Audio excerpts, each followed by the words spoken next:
I guess we're letting a lot of cats out of the bag today, but Yeah, probably too many. You might have to go back and mute some of those. John Myers, how you doing, man? Doing very good. John, I don't even know where to start, man. I've had a lot of people tell me that I need to interview you, and as you know, I've been trying for a long time. We just been hard to line up our schedules, but finally we're here. John, I don't even know where to start, man. How many national championships? You became like mid-range king. I won 4 mid-range. I won 2015, 2016, 2017, and 2018 mid-range. And then I won the 2016 and 2019 Southwest Nationals. Wow, that's... And the mid-ranges, 3 of the 4 were national records for the 3-day ag. With the last one was a 1800 with 133 X's. Wow. So that was the last one. 1800. That means you didn't drop any points? I had 600 for 3 days. Wow, that's impressive. That last relay on the last relay, my 2-siders were 9s on both sides of the target. Wow. I had to lay my head down for a second and start praying because I thought, man, this is, I just need one more clean. Yeah. Nobody's ever shot 3 days clean at a national. Uh-huh. And my next shot, I don't remember what the next shot was, but once we got going, I think I had 15 X's or something on that last relay. Wow. That is very impressive. So let's back it up to when I met you. How did you even get started? You were started with an AR or something? I started with an AR-15. I went to a couple state matches here in Texas, and I hung out with bench rest guys here at our local range. So they made fun of me constantly about the AR-15s, but they were helping me. And we modified the first AR-15. By the time I got done modifying it, I was driving home from the range one day, and I got thinking, if you buy a stripped lower, you can put the original gun back together. And so I did. I ordered a stripped lower and put the original one back together like it was new. But we had that gun down in the .18 5-shot group range. Wow. AR-15 with a 26-inch Krieger barrel. Wow. And one of my buddies out there just kept telling me, he said, if you ever get a real gun, you might be able to shoot. And so I took that gun to a state match and did pretty good with it. And I missed shooting a high master score by 1 point. Wow. And after I left, I shot with David Mann that whole weekend. And I shot with him for 2 days. Mm-hmm. And when I left, I told Deborah, I said, David just won this match. I said, that's who I want to beat. I said, I got to build another gun. And that's when we started building the F Open gun. And you did. I'm going to fast we forward. Beat him 4 months later. We won the long range state championship in Houston. All right, man. I just got chills because, this is quite a leap. You know that, right? Looking back now, you go, wow, that was... Back then, you didn't know what you know now, but winning the Texas State Championship, it ain't no easy feat. No, it wasn't easy. And a bunch of the U.S. shooting team guys were there that week. Yeah. At that match. I was there, and all of a sudden, I had no idea who you were, right? Because this is you just showed up. That's what it appeared like, right? And all that of a was sudden, only the second or third time I'd shot at 1,000 yards. I know. Well, like I said, I didn't know you, and I was a regular at Bayou at the time, right? I used to shoot quite often there. And all of a sudden, this John Myers guy just lighting it on fire. And I remember watching your target while you were shooting, and I was like, holy crap, that gun shoots. It was impressive.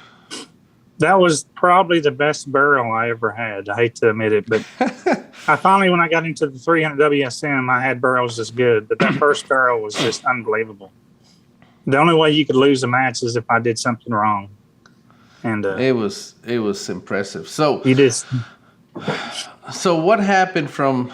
I don't even know how far to go back because that AR-15 shooting in the ones, that's hard to do with a bolt gun.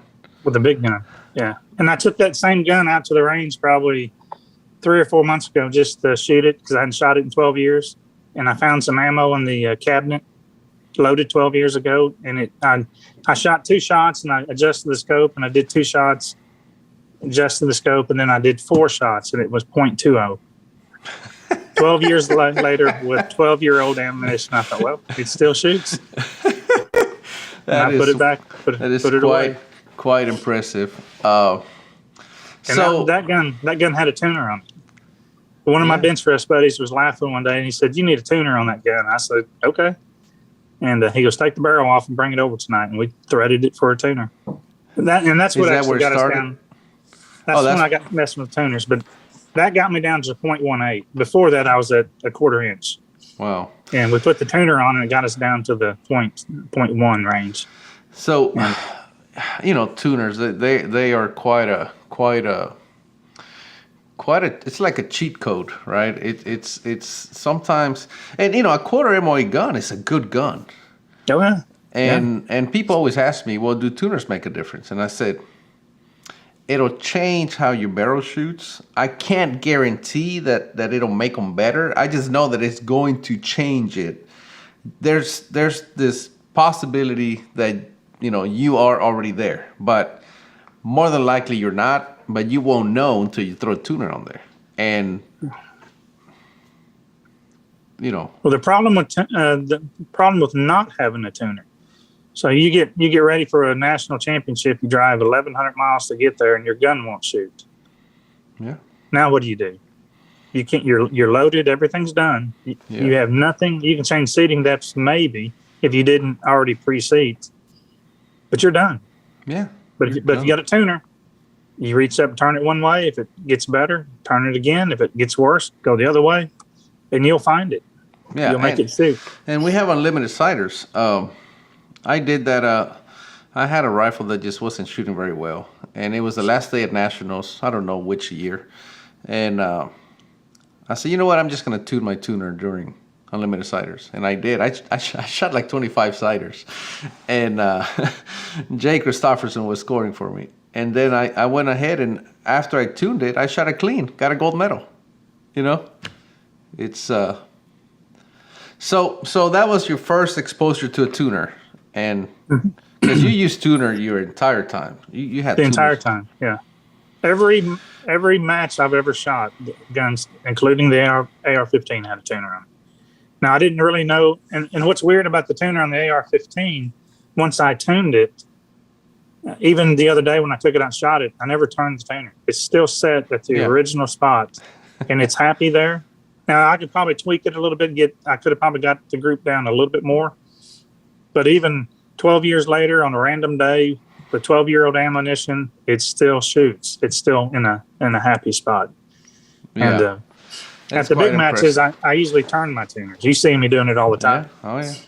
And, you are the only person that I have seen do that with success. Because I've seen people do it, but you do it successfully. What was funny is the first match I went to, which was the Southwest Nationals in 2011. I was new. I mean, I'd only been shooting F-class for 6 months. I'm walking up and down looking at everybody's guns, and nobody has a tuner but me. 2011? And 2011. I had a tuner, but the way I made mine was to make it look like I didn't have a tuner. And I may not have saw yours. I was see the intent of mine was to hide it in plain sight, right? Yeah. Because it was such an advantage. When I started using tuners, I was like, holy smokes, like I don't want this to get out, So that's the reason my tuner is seamless. It unless you really look, you can't really tell. You can't tell it's there. Yeah. So that was actually by design. And then 6 months later, I went to a big event, and half the guns on the line had tuners. And then a year later, all the guns had a tuner. Yep. Everybody picked up on them, but they still never figured out how to use them. And I was close for the first 5 years. I was close. But it took me about 5 years before I finally got it right. I was off just a little bit. So if I was near a data point when I was shooting, the gun shot lights out. But if I was away from the data point, it wasn't going to shoot. And it took me 4 or 5 years to figure that out. And finally, I figured it out in Phoenix. And it was a practice day or something. I went down there every 2 hours and set my gun up, and I shot like 10 rounds. And I was playing with the tuner. I'd get it to shoot, and then I'd go back down 2 hours later. I'd leave the tuner where it was at, and then I would shoot on both sides. And then 2 hours later, I just kept doing it, and I Yeah. kept searching. And when I got done, I knew how to drive the tuner. It showed up, That's and impressive. and then I've been driving them ever since. So you, before F class, you were doing some type of racing. Oh, I've done shifter kart racing, and I did some off road car racing. I was into rebuilding wrecked Harleys for a couple of years. I just liked working on stuff, so I'd buy Harleys that were about. I wouldn't buy anything more than 2 years old, but they were wrecked, and they had clean titles, and I was buying them from a online company, and I'd just buy them and fix them, and I'd ride them while they were for sale. Once they sold, then I'd get another one. Right. And I did 8 or 10 of them. Wow, that's awesome. So you figure out the tuner, but before that, this is when you decide you're going to build a rifle. I want to go back to when you're driving home and you tell your wife, I got to do this. I got to build a real rifle, and I got to beat David Mann, because David Mann. I always refer to David Mann as the best shooter I have ever met that has never won the Nationals. He is, in my opinion, one of the. He's a great shooter, man. He's a great shooter. He is a great shooter. And the problem with F-class guns is it takes a year or two sometimes to build a gun. And I wanted to go to the long range national or the state championship 4 months later. And Jerry Stiller, Bill Stiller, Stiller Precision. Mm-hmm. I went over the next day. I took a vacation day, went over to Jerry's and was begging for an action. And he finally pulled one out of his gun safe that he was saving for himself. Mm-hmm. And I bought that. And then as soon as he found me an action, I said, okay, I need a Robinson stock, which you couldn't get them at the time.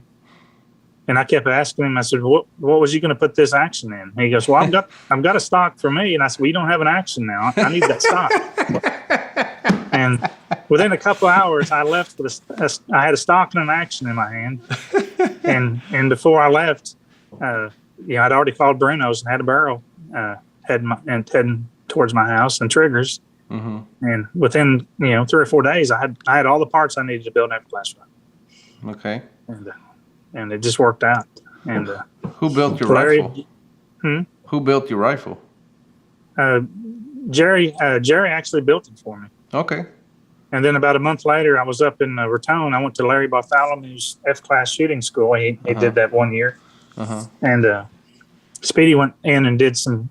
Speedy went in and rebedded it. Mm-hmm. He changed the bedding in it, mm-hmm. And it was just a little. It was good, but it was seemed a little bit loose. Mm-hmm. So he just went in and rebedded it, mm-hmm. And but that was the gun. I shot that gun for 4 or 5 years, I guess. It was a black gun, right? It was a black gun, yeah. Yeah, I remember that. It terrorized us for a while. So you show up to the Texas State Championship, right? And like you said, it's only your third time. What was it like? Did you set goals? I mean, obviously you wanted to win, right? But what led up to that? I mean, you didn't just decide, I'm going to build a gun, I'm just going to show up and I'm going to win. I mean, there had to be some preparation that went into Well, the month before that, I went down to Houston and shot the club match. And that's when, the day before the club match, the U.S. shooting team had their tryout there in Houston. And I didn't know it. So I showed up. I probably showed up the day of the tryout just to go out to the range early because I'd never been there before. And then here they are doing a tryout. And so I got talking to them, and they said, you should have tried out. And I said, well, I didn't know about it. And so I got online, and it said you had to finish in the top 3 on the state championship to qualify to try out for the team. Long range. Yeah. So I knew I had to finish in the top 3 at the state match. Mm-hmm. And I burnt that barrel up testing for the next month. Wow. And when I came back, it was shooting. And I shot that whole 2 days without turning the tuner. Mm-hmm. And I was so nervous on the first day I was shooting. I was going to turn the tuner, but I forgot. And I got to the end of the day and realized I hadn't been turning the tuner. So I just thought, well, I'm not going to turn it tomorrow either. Right. And it just shot incredible. Yeah, I remember that. The tune that I had was just so wide that it was allowing me not to turn it. And that's one of the secrets with tuners. You're looking for a wide tune, not a real small group with it blowing up on both sides. You're looking for a wide tune. Yeah, because those will stay. What I always tell people is don't read individual groups, read the patterns. How read the neighboring groups as well. Because if you have you've got to read the neighboring groups. And if there's a huge change in elevation on a neighboring group, that's a bad tune. Because the weather's going to change and you're gonna end up in that spot by accident. Worse is you're gonna get stuck between the two, right? And if there's not enough of a change, you're gonna shoot high and low because you're right in the middle. It's a really bad spot to be, Yeah, the first barrel that I had that won the mid range, 2015 mid range, and it won the I think it won the 2016 Southwest Nationals. That barrel. Okay. When I tested it in Houston, I was shooting 3 or 4 shot groups at 1,000 yards, and I just set the tuner. I'd shoot 4. I had 9 red dots on the target at 1,000 yards because I couldn't run down and pull my own target. So I'd aim at the one dot, and I would shoot. I think I shoot 4 shots, and then I'd turn the tuner about 3 clicks, which is about a tenth of a turn. 4 shots, turn it again, 4 shots, and I went all the way through those 9 points. And when I went down and got my target, the first group was 7 inches. The second group was 1 inch. The third group was 6 inches. The fourth group was about 4.5 inches. The fifth group was 3.5. And then the sixth group was 3. And the seventh group was 3. The eighth group was 3. And the ninth group was 3.5. Yeah. And the elevation on all the threes was the same elevation. So which out of all those groups, which one do you think I picked? Well, you picked the 3, and you probably went to the middle of the node. I mean, that seemed like a pretty wide node. Just go right in the middle. Right in the middle. Yeah. See, a lot of people go for the 1 inch. And that's what I was doing. That's what I wanted to do. But my tune charts were wrong for those first 3 or 4 years. So it would go out of tune. Right. If I was shooting exactly on that data point, it would shoot incredible. But if it wasn't near the data point, it wouldn't shoot. Right. So I went to the middle of the threes, and that barrel won 2 nationals. Won a mid-range and a long range. That's what makes Phoenix so hard. Yeah. Yeah, that's why I love Phoenix. John loves Phoenix. Yeah, John loves a place that has a lot of variables because you figured out the variables, right? Yeah. I always say the enemy of my enemy is my friend, and you figured out how to be friends with the variables. I want huge temperature changes, and because your gun's going to go out of tune. Yeah. On a huge temperature change, and mine's not. So here's what makes it more drastic, right? And it's the unknown. So what is a barrel tuner? A barrel tuner is a device that attaches to the end of the barrel that allows you to tune the barrel harmonics in order to shrink your groups as best as possible. There are multiple types. Here at Cortina Precision, we have what we call the next generation Easy Tuner Brake. This is a tuner and a muzzle brake combined. Now, if you're simply looking for a barrel tuner for your, let's say, rimfire rifle or even an air rifle, then the Easy Tuner V2 is probably going to be the best option for you. This tuner uses a spring to eliminate backlash and provide the most repeatable results. In order for you to attach it to your rifle, you can either have the barrel threaded by a gunsmith to attach the tuner directly, but that requires an inch 250 barrel, or you can use one of our adapters. These adapters come threaded in multiple different threads, half 20, half 28, 3/4 24. So you can attach this tuner to just about any barrel out there, including your rimfire or your air rifle. Visit shootsmallgroups.com, go to our store, and take a look around. Also, you can go on YouTube and search for Easy Tuner, and you'll see a lot of videos out there that show what our tuners can do for you. The gun goes out of tune, and a lot of people will automatically blame it on the range, blame it on the Mirage. You know what I mean? They have something to blame. They don't realize it's their gun that just went out of tune. And the worst part is like that. It gradually changes. And, you know, in F class, we shoot, I don't know, every 2-3 hours. So when they go shoot again, it's different, and they just assume it's the range, right? Right. My favorite excuse is when they say the range has vertical. Yeah. The Yeah. range is throwing vertical. And I'm like, really? Yeah. It's not throwing, not in my lane.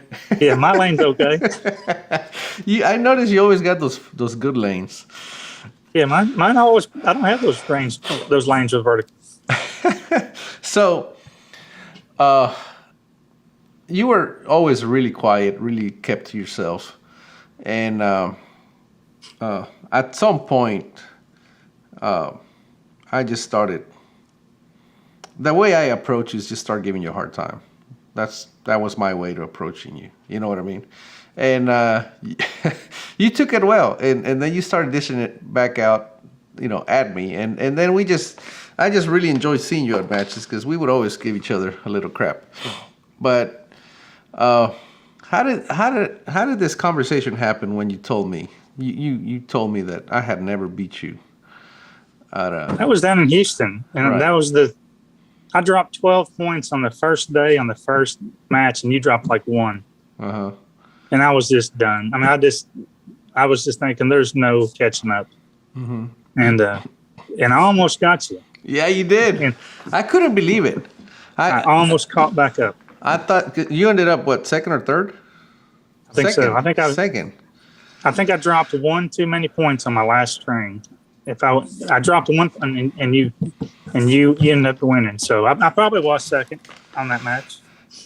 Yeah. So the first string, somehow, obviously, it was a surprise to everybody, including yourself, to drop 12 points when everybody else is dropping 1 or 2. I mean, it was tricky, but I mean, you know, you knew how to deal with that. So, what happened that day in that one string? I shot like 5 shots and siders, and they were all X's. And I turned and looked at my scorekeeper, and I said, okay, it's going on record. And I laid down, my first shot was a 7, horizontal 7. Wow. And I'm like, wow. And so I corrected for it and shot a 7 out the other side. There's 6 points in 2 shots. Yeah. And by then, you're a little flustered. So, I mean, I think I dropped a couple more points, and then I stopped. But I just couldn't get, I ended up dropping 12 points. Yeah. But 6 of them were in 2 shots. My first 2 shots were record. Yeah, and after that, you pretty much won everything after that. But it just, that was a big deficit. What was funny is because after that, I didn't care. Right. I just thought, there's no way I can catch up. So I was having fun and doing my best, but there was no pressure. Right. The pressure didn't show up to that last match. Yeah, the last match when you're all of a sudden within a point or 2, right? Yeah, I was about 2 points behind, and then the pressure shows back up a little bit. Yeah. If I remember correctly, Richard King was scoring for me. Okay. And I'm down to 21 shots. No. I had some siders. And then I left 21 in my box because I had to shoot 20. So I always left 1 just in case. Just in case. So I had 21, and I told him, I said, well, I have no choice. I got to start because I only have 21. So I start. And, you know, Houston can get pretty wicked. Well, it was wicked that day. And I remember precisely. I started shooting. And then I was moving a ring, 2 rings, 3 rings. I was moving. And I started almost at the center, and I worked my way all the way off the frame. And then I started coming back in, and I never stopped.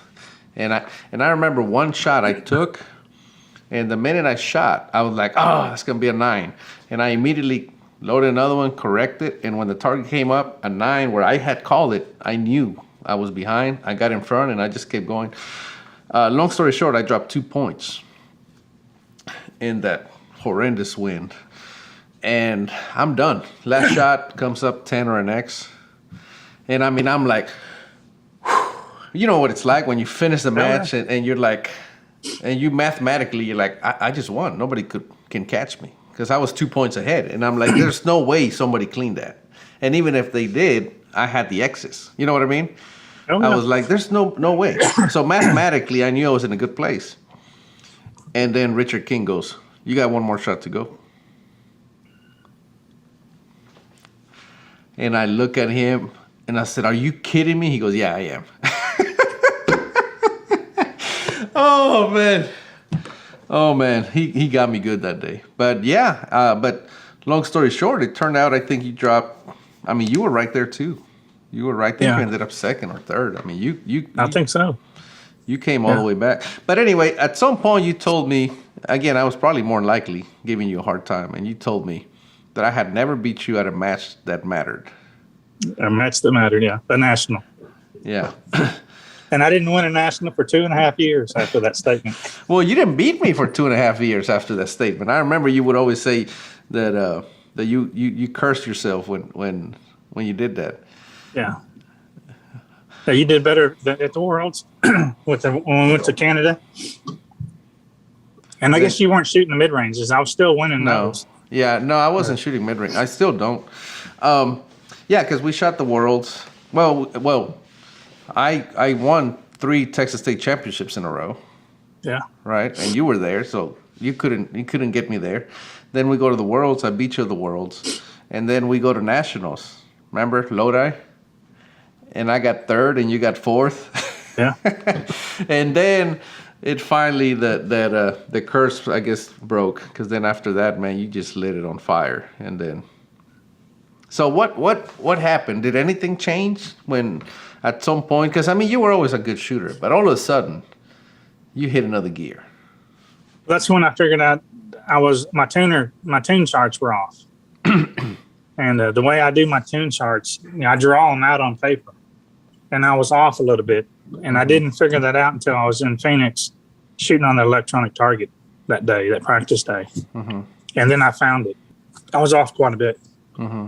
That's why whenever I was near a data point, it was good. But what I was actually doing, I was jumping tunes at my old chart. So halfway in between data points, it was out of tune. Come back in tune because I was jumping across tunes. So it was good enough to make you think you were there. It was good enough to make me think I was there. But it wasn't exactly. good enough to let you win. I mean, I couldn't drive. I couldn't drive through the day with a gun shooting good. It either didn't shoot in the morning or it wouldn't shoot in the afternoon. Mm-hmm. It wouldn't hold all day. But once I got that figured out, then they started where they'd hold all day. Right. And yeah, very very interesting. And then you, like I say, you went and piled on. I mean, 2 Texas State. You did win 2 Texas State championships, right? Or just one? I think I just won the first one. The one. Just the one that you set yourself out to win, and that's it. Yeah. I say that's it. I mean, that was quite an accomplishment. Especially, and I always gave you a good excuse because I never took new barrels to the state championships because I didn't care. I didn't either. That was always that's my reason for not winning. Now, this barrel's shot out. I'm just going to take this one. I mean, every time I won, I was fire forming primers. Well, you gotta have an excuse. But it was a little bit true. When I went to the nationals, I had perfect barrels at the amount of rounds I wanted. I mean, everything was perfect. Mm-hmm. And I didn't because it cost so much money. I didn't do that for the state matches. Right. I would take my best barrel and take it to the match, but I wouldn't do a brand new barrel. I always noticed that, and this is kind of weird, that all those nationals I won except for the first 2. Speedy did the barrel that won the 2, and then the next 4 in a row. Every time I'd win a match, I'd win a national, and I'd take the barrel off and put a new barrel on. I'd win a national, take it off. Win a national, take it off. I wouldn't shoot a barrel in 2 nationals because if I tried to do it, it seemed like it would shoot good the first day, and the second day it would die. Sometimes the third day it would die. Wow. And so I stopped doing it. Okay, I'm going to shoot 1 national per barrel, and it comes off. So how many rounds would you put on those barrels, roughly?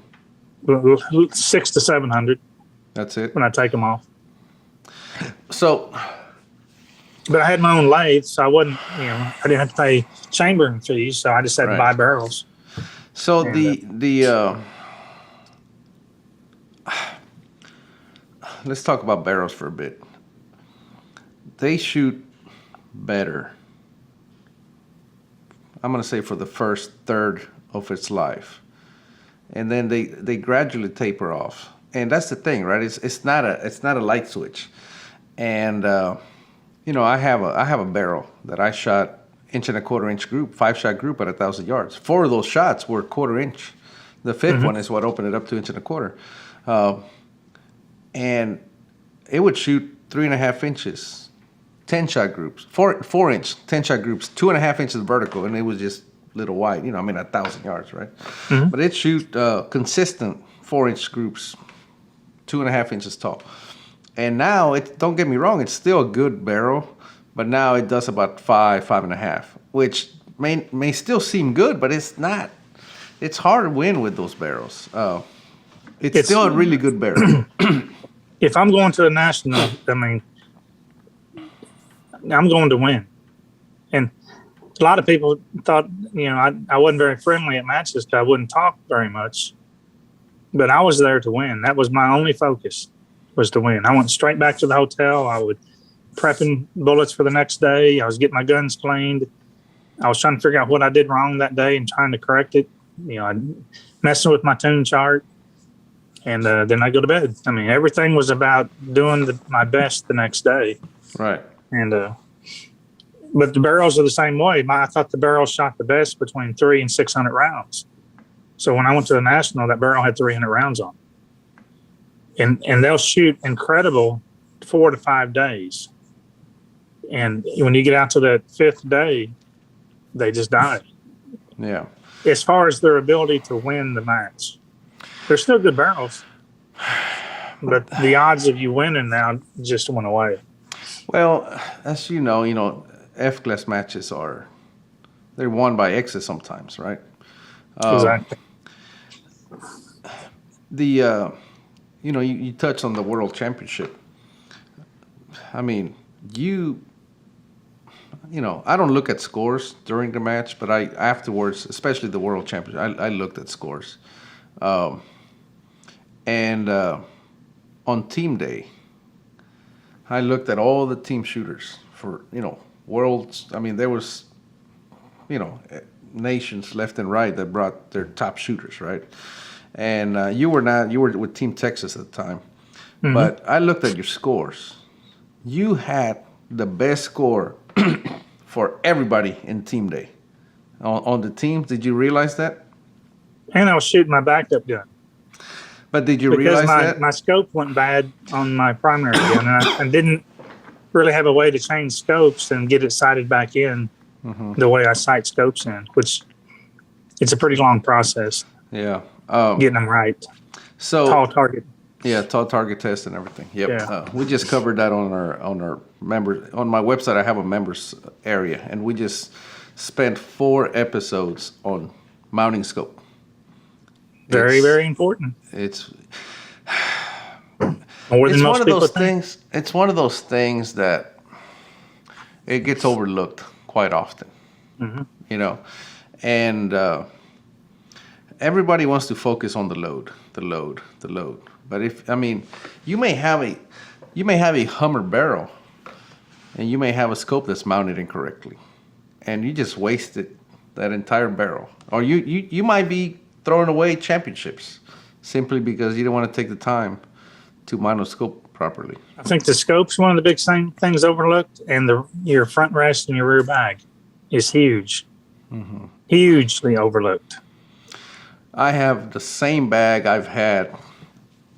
I bet you I'm going on 10 years with that rear bag, because I went through so many bags and so much testing, and once I found it and I changed it and I filled it up and took sand out, put sand in, and finally, and I'm like, that's it. So I don't know what I'm going to do when that thing wears out. But I remember putting in so much work. Now I'm kind of just on cruise control, I just don't change anything. You know what I mean?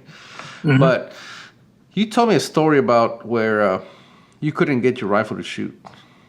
and somebody let you borrow a different bag or something, a rear bag. Mm-hmm. That was right before the state championship match. I actually was walking down. I was shooting with the bench rest guys, and I walked down and looked at everybody's stuff, trying to figure out what I liked the best. And I think I really like this bag setup. And I turned around and I said, whose shooting spot's this? And it was one of my buddies. I said, can I shoot here? And I was down there on mine shooting 1/2-inch groups. And I carried my gun down and put it on his rest, and I shot about an 1/8-inch group. And this is the week before the state championship. Wow. And I just looked at him. I said, Mike, I got the same rest as you do, but I need this bag. And I said, I'm going to the state championship next week, and I need this bag with me. And he's laughing. He goes, take it. And that was the last piece I needed to get my gun to shoot finally. What did he say after you won the Texas State Championship with his Bring bag? my bag back. He wanted his bag back. But he was happy to help me out. I mean, Yeah, it was very nice of him to let me do that. So, when was it? 2000 and something. I had a what was it? A RCBS or something? A bench rest, front rest that they had. And I mean, I had this huge feet on it and everything. You know, back then, Seb wasn't as popular as it is now. But a friend of mine bought a Seb, and he had issues on day one.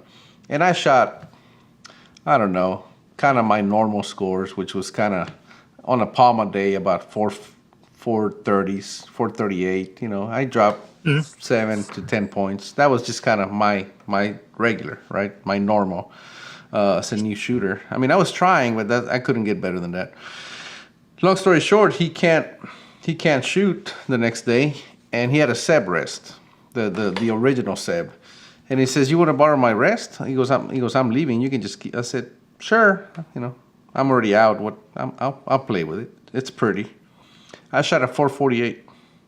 Man, I won the day.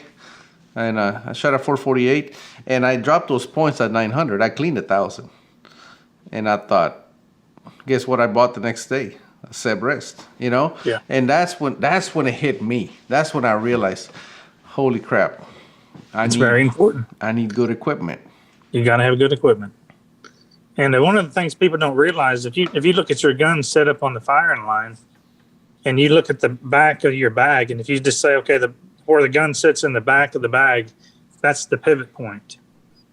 And if you go up 2.5 feet, say, to your front bag, if you grab your gun side to side, move it, say it moves 0.004 of an inch side to side, and that's a human hair.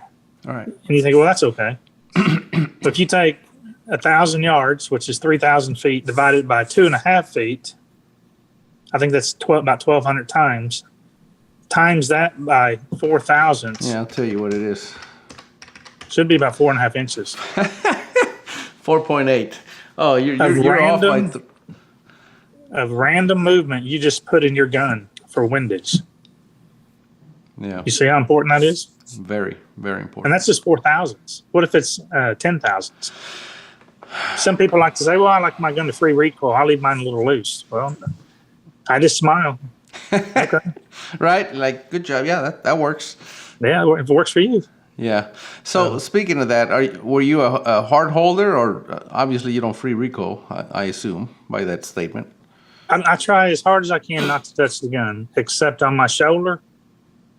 And one of the things when I'm setting my gun up, when you lean into the gun a little bit, if your crosshair moves, when you lean just a little bit of pressure, something's wrong. And sometimes I can't get rid of it.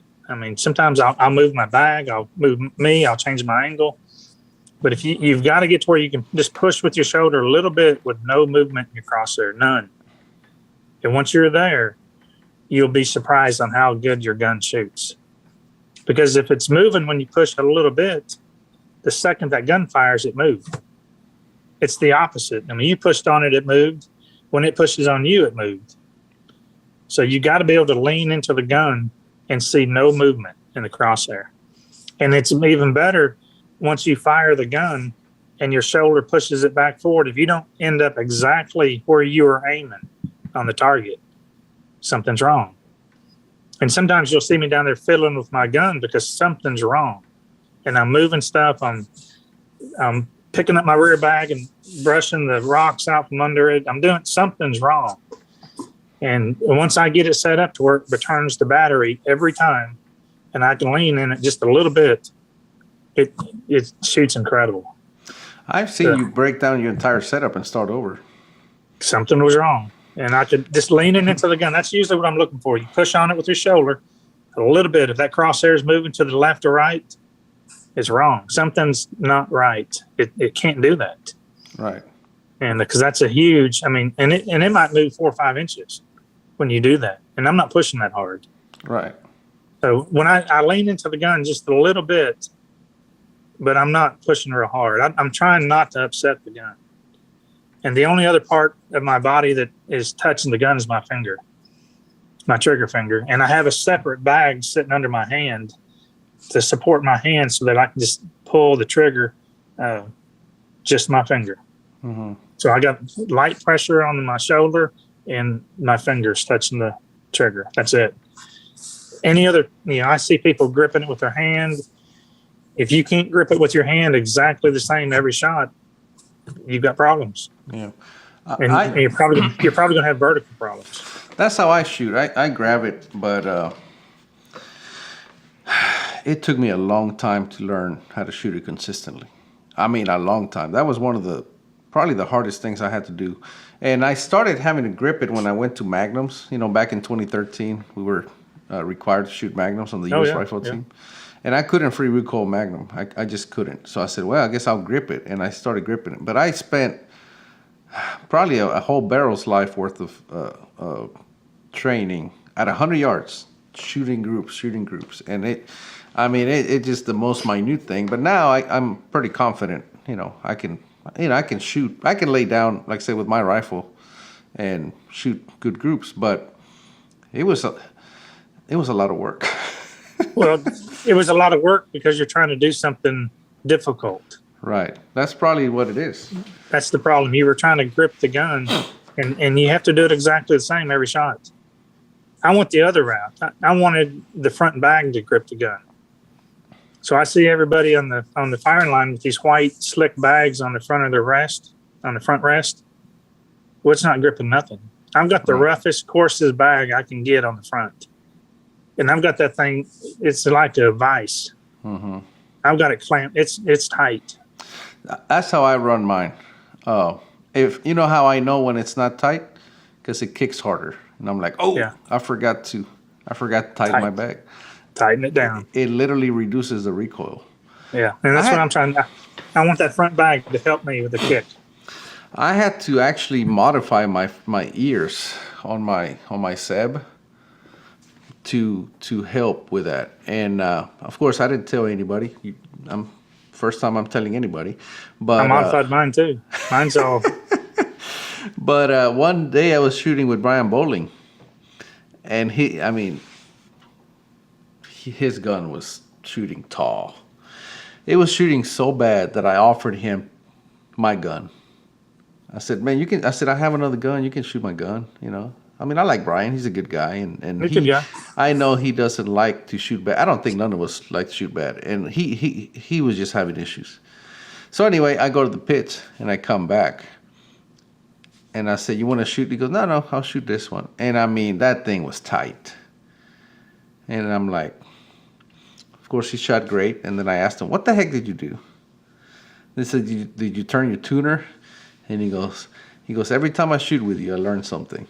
I said, what did you do? He says, I saw how you had your bag set up in the front. So during the prep time and the pit change and everything, he ripped his stuff apart and pretty much made it like mine. And all of a sudden, he couldn't believe it.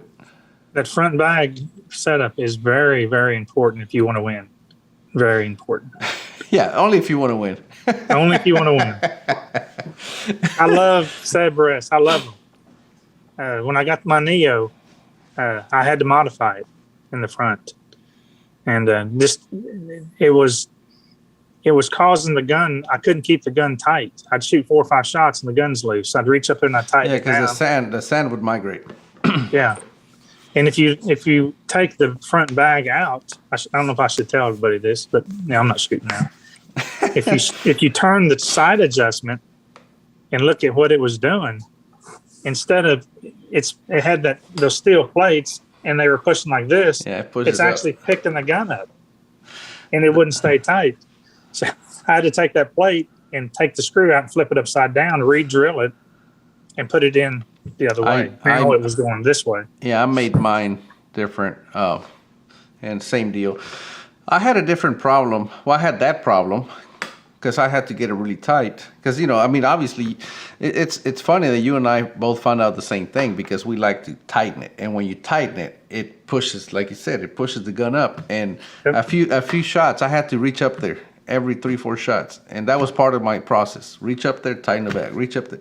But then, by the time I got to the end, I couldn't get the gun. Like if I tried to lift it straight up, I couldn't because my wrist is, or my forearm is like this. It's flat on the sides, but it's like this. Well, it have so much sand would migrate to the top that pretty much it was illegal by the time I got done. So I eliminated the bags completely, reworked those angles, and now it just pushes straight in. Okay. I can clamp the bag. I can clamp the rifle completely where you can't pull it back, but yet you pick it right out of the deal. Yeah.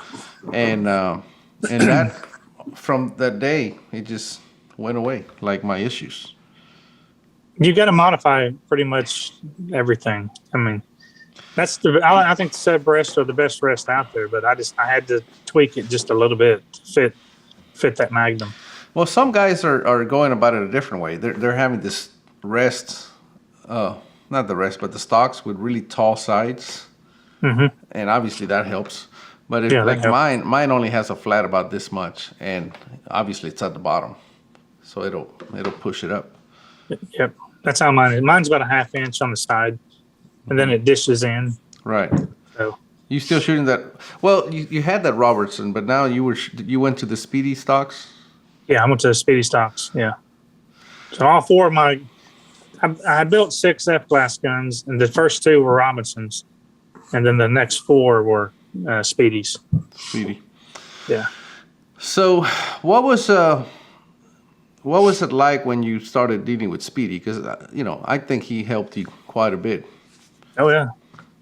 I went to Larry's school, that F-class school, for a week, and Speedy was the gunsmith instructor there. Mm-hmm. So anytime we were on breaks, I knew kind of who he was. Every time we were on breaks, I was down there talking to him. Mm-hmm. And half the time I was coming back to class late because we'd get talking about something I didn't want to stop. Yeah, yeah. And then we got talking one day, and he goes, "You bring your gun with you?" And I said, "Well, yeah, we're going to shoot end of the week." And he goes, "Bring it over to my house." He goes, "I'm going to look at it." And he showed me some stuff, and I went ahead and shot. The last day of class, we went to the 1,000-yard range and shot. And he told me that week, he said, "When you're done this week," he said, "just bring the gun over to me before you go home, and you can come back and get it in a couple of weeks." And so I did, and it shot better when I got it back. And from that point on, he built every one of my guns. It wasn't a question who was going to build it until you started building them, right? He built all of them. Yeah. And he was a Hall of Fame bench press shooter, so still is. Still is a Hall of Fame bench press shooter. But he helped me a lot all those years, and he would tell me about anything. If I could ask the question, he would give me an answer for it. Yeah, and that's I love talking to Speedy. He's just so busy, man. But we'll just how it is, right? You just start talking and just time just flies because he'll just let you have the info if you ask the right questions. Sometimes he kind of, you got to ask him the right question. Then once it's almost like a switch. Once you ask that one question, he'll give you that little smile and off he goes. Yeah. Every now and then I'd find a question. Every now and then he would work his way around without answering it. Well, that's what I'm saying. So I knew that was a good question. Well, that's what I'm saying. You got to ask the right one because oftentimes he'll kind of, if it's a really good one, he'll kind of work around it. But yeah. I mean, I have huge respect for Speedy and his knowledge. So So the rest, right? Super important. Why? Obviously, you had huge success with your 284. Why go to the 300? That's a pretty good question. I just one of the reasons was I saw a guy the year before I started shooting F class. He won the F class nationals with the 300 WSM out in San Diego. Derek Rogers. Derek Rogers, and that always stuck in the back of my head. And then I watched I think it was 2016. I watched Emil, Coven, and Shiraz battle it out for the national Canadian national with 300 WSMs. And I was I'm driving home. I had 2,200 miles to drive home. I thought about it all the way home. I'm thinking you got to build a 300 and at least try it. Yeah. And what I found is I never thought that. Now I had a couple of 300 barrels that I don't think I've ever seen barrels more accurate. But what I was noticing with the 300 is that I either won the match or I finished 13th or below. There was no top 10. It either shot good enough to win or I did horrible. In the 284, I never finished below 6th place for 5 years in the Nationals. So that always bothered me when I switched to the 300. And a lot of it was, the front rest. When you got into the Magnums, everything was amplified. Now your front rest is far more important. How you handle the gun is far more important because the Magnum just amplified everything. And so I almost had to learn how to shoot better because of the Magnum. It was harder to shoot, but we had to shoot them because the Team USA. And so I actually 2 years ago started moving back towards the 284. And I think I found some stuff. The reason I didn't like the 284, the main reason I got away from the 284 is I got tired of neck turning brass every year because I'd get 4 firings on my brass and have to throw it in the trash. Primers wouldn't stay in.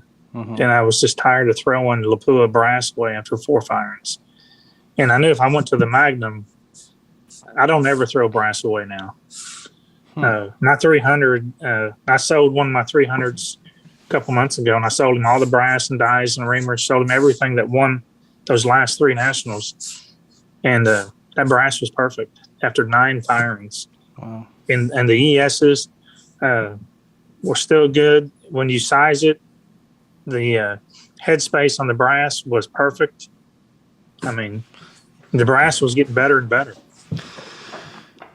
And that's what the bench rest guys always told me. The bench rest guys would shoot their brass 200 times because they weren't hurting the brass. And they used to tell me the brass gets better and better and better. But I never had a gun that I could ever test that theory until I got to the 300. I think it irons out all the high spots, right? Slowly. You're hammering it down, hammering it down. It just slowly makes the brass better. And so that was the other reason I wanted to move to the Magnum.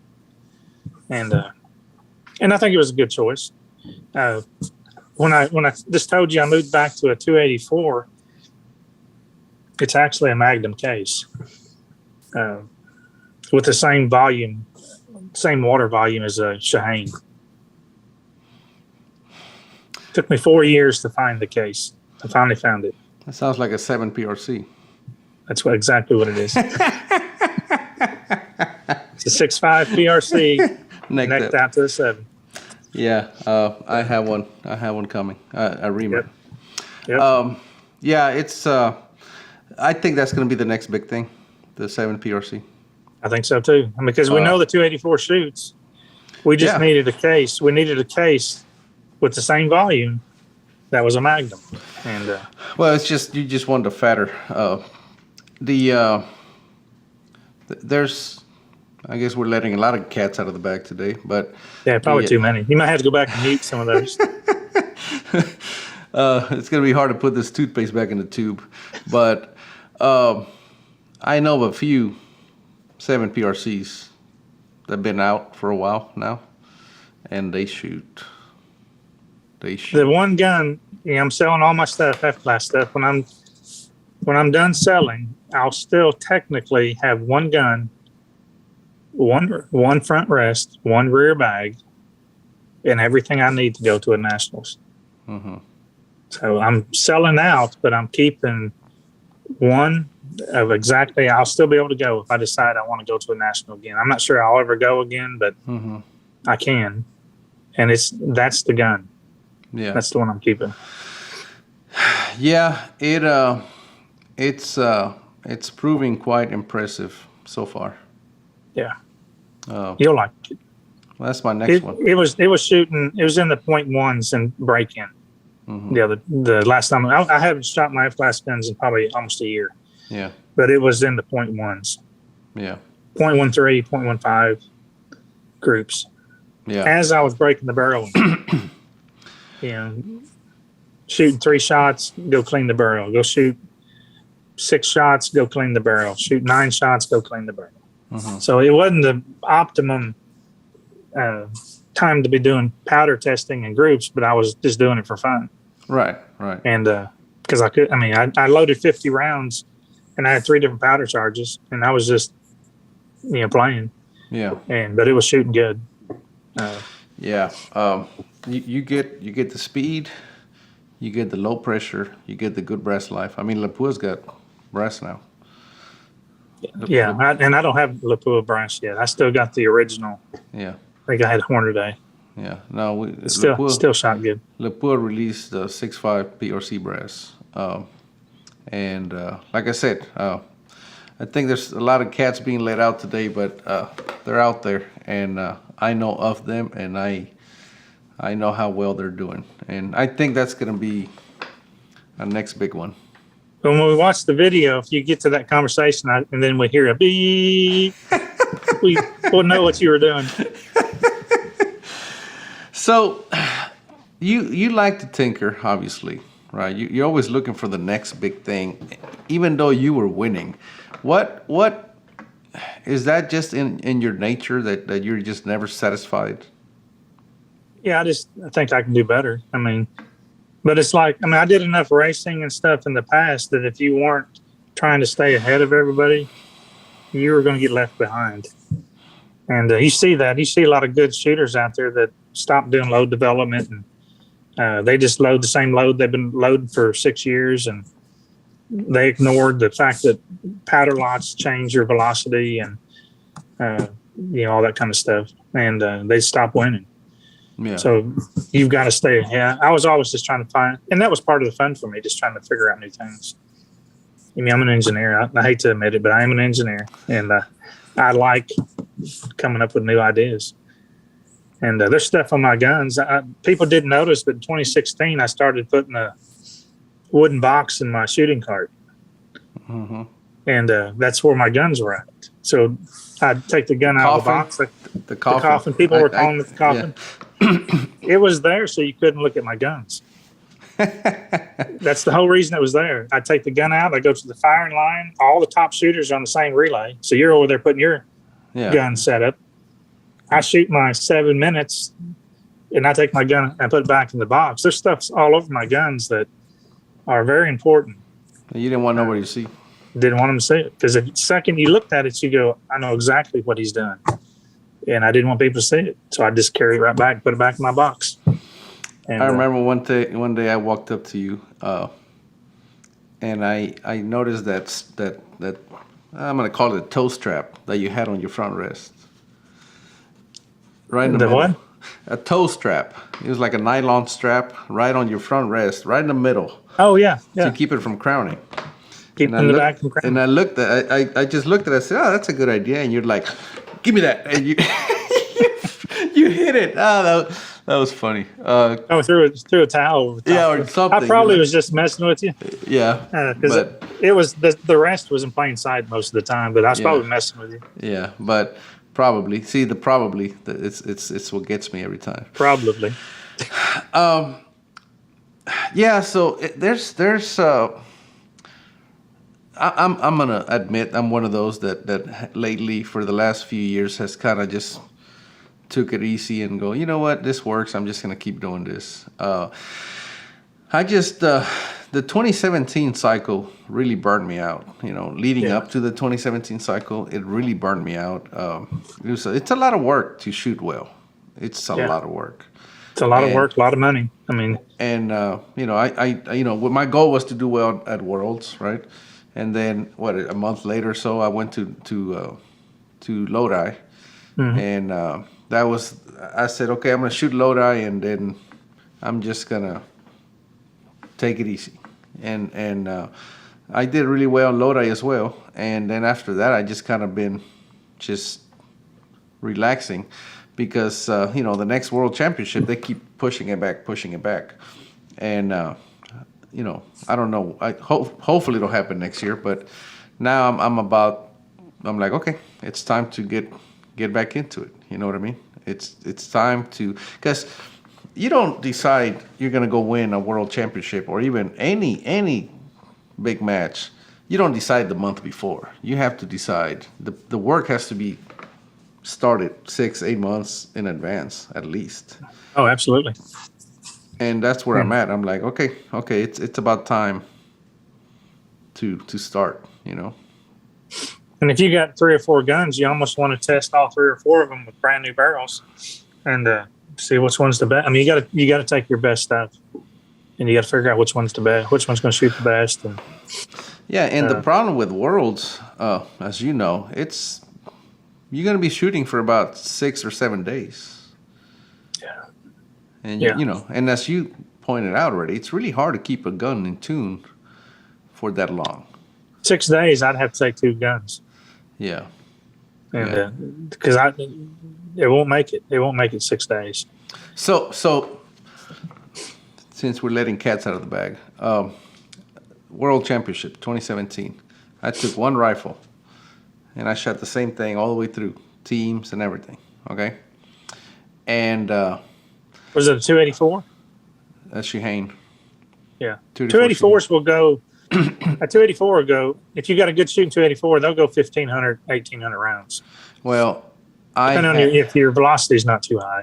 I had 1,200 on mine when I showed up. Yeah.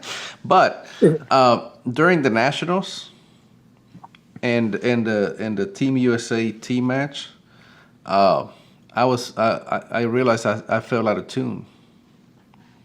So then I reached for that tuner and I retuned it, and immediately, it was like a light switch, because the first match that we did after that was the 700-yard or 700-meter World Championship. The first, it was supposed to be a Palma, and we shot the first one, and I think I shot better than everybody else. And then we got that rain, so then we didn't shoot the rest of the day. So I ended up winning. I shot one time, but I ended up winning the day. But much more than that, it told me, okay, I'm there. When you shoot even at 700 meters, and which is 800 yards, roughly, when you can beat everybody at a World Championship, you're like, okay, the gun's in tune. It just gives you the confidence, right? Oh yeah, absolutely. And the beauty about Canada is you don't have those temperature swings as much as we do in Phoenix or even Raton. Yeah, Canada wasn't my range. Phoenix is my range. That's where I love Phoenix, and there's reasons for it. But I couldn't read the flags in Canada for nothing, and I couldn't see the mirage. I don't know what it was about that range up there, but it was the toughest range for me for the way I shoot. You know what I found out during nationals, the Canadian nationals leading up to the World Championship, that I kept saying there's half MOA out there that I don't see. It's just, for some reason, there's a half MOA that just out of nowhere. So then what I started doing is I just started adding that half MOA. For example, if I'd say, well, I think that's a left 3, I'd go left 4. I'm like, okay, that's left 3 plus that mysterious half MOA, and I just add it. And that's all you needed? Believe it or not. And it only takes a few times before you go, don't change, keep doing that, And on the last day, when it was real windy, I kept doing that. Like somehow I was half MOA off. Like there was this half MOA. I just called it half MOA that was just out of nowhere, and I just had to keep adding it. If I said left 4, then I give it left 5. Yeah, I'm surprised you didn't reach up and just turn your scope, give it the half. well, it was just I didn't want to because it was pair fire, right? Yeah. So I didn't want to dial my scope because I'm like, I don't know what I have to do next time, So I didn't dial my scope, but I remember that I had to keep adding that half MOA, and you know what? I was down 2 points in the real windy stuff. Last match of the championship, I was down 2 points, and on the last shot, I said, oh, that's a left 5 or whatever, and I said, well, I'm gonna give it 6, and I go, no, I'll still catch the 5. I'll be fine, and even if I don't, I'll still hit a 4. I'm just afraid that I'm giving it too much because I was out there, left 6, right? So I didn't give it, and my last shot at the World Championship was a 4 because I didn't add that. You didn't add it. But it didn't matter. The next competitor above me was 2 points, so it didn't matter. But I remember that vividly because, all of a sudden I try to play it safe, and that's never a good plan. No, pressure always gives you bad decisions. So, now that you pretty much retired from F class, what would you say is one thing that you learned that you were glad that you did F class? The thing I probably learned the best when I first started shooting F class, all I could think about is winning the national. And if you looked at how my life was laid out, shooting was my first priority. Winning the national, that was my first priority. My family was probably work was second. My family was third, and God was fourth. And when I finally realized about 2014 that I had everything backwards, that God was first, family was second, work was third, and shooting was last. When I finally got that right, that's actually when I started winning nationals. I didn't win a single national before I got my priorities right. Because once I got my priorities right and I had shooting last, to where shooting doesn't matter, it comes last, that actually fixed my mental game. And that was, for those first 4 or 5 years, that was my problem. My guns would win. My loads would win. My tune would win. My tune charts were off a little bit, but it was always my mental game. I dropped a couple shots and I would get mad inside, and then I dropped a couple more. It was always my mental game was wrong. And once I corrected that to where I didn't really care so much about winning, everything just fell in place, and I started winning matches. And that was probably the thing I enjoyed learning the most. I got my life kind of in order halfway through my F class shooting time, and I actually learned that I was listening to some tapes driving to Phoenix. 15-hour drive. I had plenty of time to listen to stuff, and I was listening to some tapes. And actually, for the next 4 or 5 years, before I'd come to the match, I'd buy a whole stack of those tapes at our church, and I would pass them out at the matches, anybody that wanted one. And it was the tapes that taught me how to get my life in order and what was really, really important. And you and I have talked about that a few times, about family and, not putting work in front of our families. And you just got to have your priorities right. And but the sad part is when I learned that shooting wasn't important, I also started losing interest in shooting. And I would have quit in 2015. Before I even started winning, I would have quit. Mm-hmm. But something kind of kept telling me to keep going. And the longer I shot, I was winning, so I wanted to keep going. But inside, I didn't even really want to go. So when I'd go to the match, there was no pressure to win. Mm-hmm. I didn't have any pressure because I didn't really want to be there. But I was still going because I was on Team Grizzly. I wanted to support them. And so I just kept going. And then finally, a couple of years ago, that feeling of not wanting to go just finally got to the point I just don't want to go. And so I finally decided to quit. I quit probably a year and a half ago, but I finally told Deborah in August. I said, I guess if I'm really have quit, I guess I'll just start selling equipment. And I said, then you'll know I actually did quit. So, so I even sold my lathe about 2 weeks ago. We loaded it up. My lathe's in Tennessee now. Wow. One of the guys that originally helped me, one of the original bench rest guys, he bought my lathe.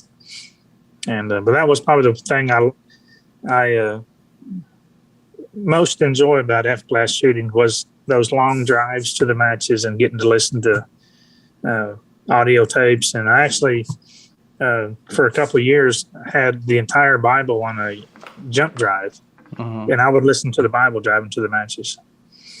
And so I would get to the matches nice and calm. You know, I'd have my priorities right and just sit there and shoot, do my best, take my medal and go home. Yeah, you took a lot of them, man. Again, I'm very impressed with what you did. Obviously, huge respect for you and your accomplishments. And you know, I'm just glad that we became friends. And you know, it was always good to see you to this day. You know what I mean? Oh yeah. And you know, you know what I enjoyed about you is, especially like you talk about towards the end. At first, we would just give each other crap all the time, right? Because we were both trying to win, right? But towards the end, we would just have conversations that had nothing to do with shooting. Yeah. And that was some of the best talks you and I had. Yeah. Just good stuff, man. Good stuff. John, thank you so much for doing this, man. I appreciate it. I know you're real busy, but this is gonna help a lot of people. It's gonna get a lot of people, hopefully. I know it will. To really start thinking about their priorities and you know, hearing it from someone like you that won what 6, 7, 8 national championships. Six individuals. I think we won 4 or 5 team nationals. So one of the things that I shouldn't say this, but one of the things I enjoyed the most is when I'd see somebody lose their temper on the firing line. That was a good shooter, and the second I would see it, I could just, they're done. They might as well go home. They're not winning. Yeah. And if you want to do well, you've got to have your priorities right. Keep shooting where it actually belongs as a hobby and have fun. But if you start taking it too seriously, which I did for 5 years, I had 0 nationals for 5 years, and I was taking it too seriously. Once I started putting it in its place, I started having more fun. I started talking to people, you know, and enjoying myself more at the matches. And then that's when I started doing really well. So, you know, Todd keep Hendricks. It where it belongs. Todd Hendricks, he won the Nationals last year, and then he won the Southwest, you know, a couple of weeks ago. I was glad to see that. I don't know if anybody's working any harder than he is trying to win. He is working hard at it. Yeah, and but when I interviewed him, he said that what changed for him was talking to you. He said that's when you told him just quit worrying about it. If it's gonna happen, it's gonna happen. It's gonna happen. And look at him now. I mean, he's winning. We had that conversation in the pits. I think it was at maybe might have been at Phoenix. And just don't worry about it. Just enjoy yourself. And if you make a bad shot, just ignore it. Yep. Move on, and you'll do much better. Yeah, for sure. It works. John, thank you. If I catch you again, we're going to do it again. Okay. I know there's a lot more, man, to still to unpack. You didn't think we let enough cats out of the bag yet? There was a lot of cats. Thank you, and I'll be in touch, man. Okay. Thank you, We'll John. talk to you later. All right. Bye-bye.